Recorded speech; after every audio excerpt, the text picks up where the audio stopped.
Who were the Patriots and Loyalists in the American Revolution? Imagine living in a time when your everyday choices could change the course of history. During the American Revolution, people in the 13 colonies had to decide whether to support independence or stay loyal to Britain. These choices created two main groups, the Patriots and the Loyalists. Understanding who they were and what they believed helps us see why the Revolution happened and how it shaped the United States. Patriots were colonists who wanted the colonies to become independent from Great Britain. They believed the British government was unfair. For example, they were angry about taxes like the Stamp Act and Tea Act, which taxed them without their say. They also disliked being forced to house British soldiers and being denied rights like a fair trial. Patriots thought breaking away was the only way to protect their freedoms and run their own government. Many Patriots lived in New England, especially Massachusetts, but they were found all across the colonies. Sometimes they were called rebels, revolutionaries, or Whigs. Loyalists, on the other hand, wanted the colonies to stay part of the British Empire. They remained loyal to King George III and the British government.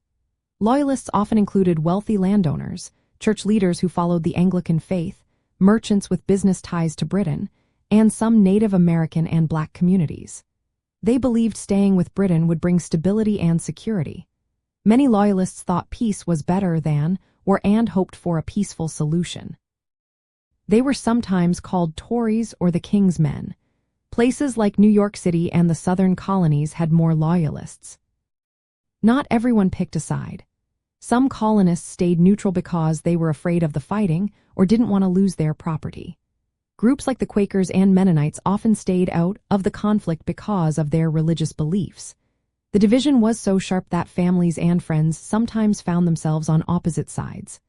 For example, Benjamin Franklin was a patriot, but his son William remained a loyalist, which caused a big family rift. Some historians even call this period America's first Civil War because of the intense fighting between neighbors.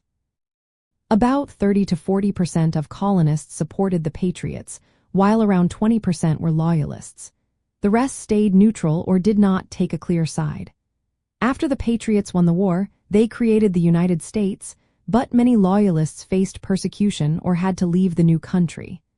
Some lost their property or were forced to move to other parts of the world, like Canada or Britain.